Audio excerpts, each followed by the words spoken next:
Pete Hegseth confirmed to lead Pentagon after VP Vance casts tie-breaking vote. All Democrats opposed the confirmation, a far cry from an earlier vote for Secretary of State Marco Rubio, who was confirmed unanimously. The Senate voted to confirm President Donald Trump's nominee, Pete Hegseth, as Defense Secretary on Friday night after a high-tempered battle to sway lawmakers in his favor that was almost derailed by accusations about his behavior. The final vote came down to the wire. 3 Republicans opposed, making for a 50-50 vote. Vice President J.D. Vance was needed to break the tie in the upper chamber. Congratulations to Pete Hegseth. He will make a great Secretary of Defense.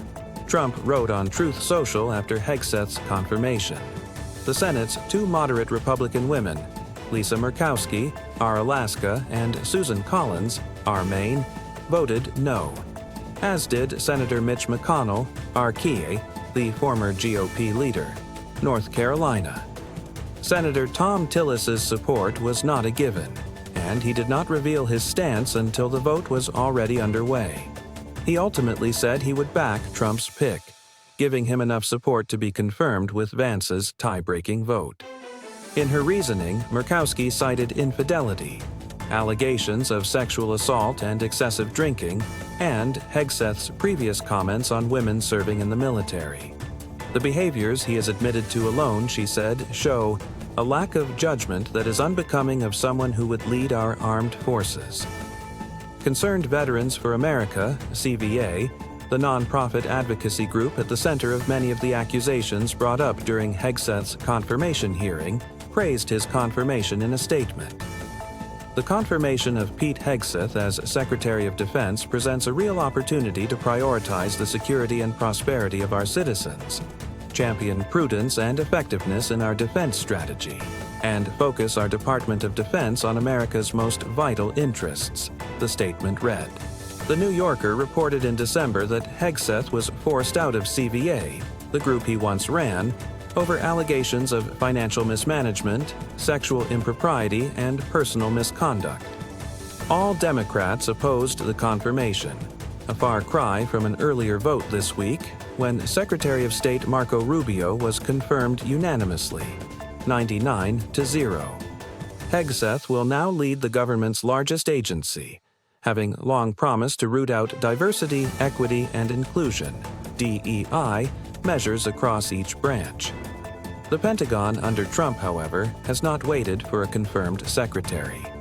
This week, the commander of the Air Force's 613th Air Operations Center in Hawaii, who had advocated for more women in roles like her own, was removed from her position.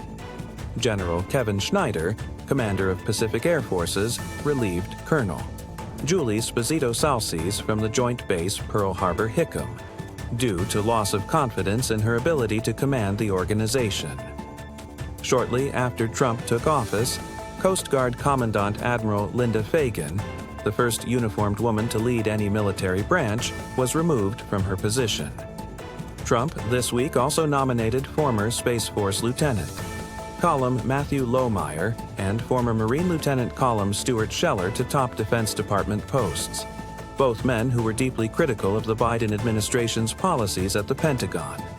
Lohmeyer, who had been nominated to serve as Undersecretary of the Air Force, was fired as commander of the 11th Space Warning Squadron at Buckley Air Force Base, after he wrote a book and appeared on podcasts, claiming Marxism had infiltrated the armed forces and criticizing diversity policies.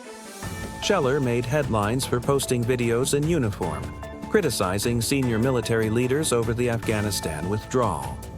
Scheller, the new senior advisor to the Department of Defense under Secretary for Personnel and Readiness, was sent to the brig and court-martialed over the cliffs. Hegseth's nomination was dealt a last-minute hurdle earlier this week when reports emerged that his ex-sister-in-law alleged he had abused his second wife. On Tuesday, Fox News obtained an affidavit from Hegseth's former sister-in-law, Danielle Hegseth, which alleged he had an alcohol abuse problem and at times made his ex-wife, Samantha, fear for her safety. Danielle Hegseth was previously married to Pete Hegseth's brother and has no relation to Samantha.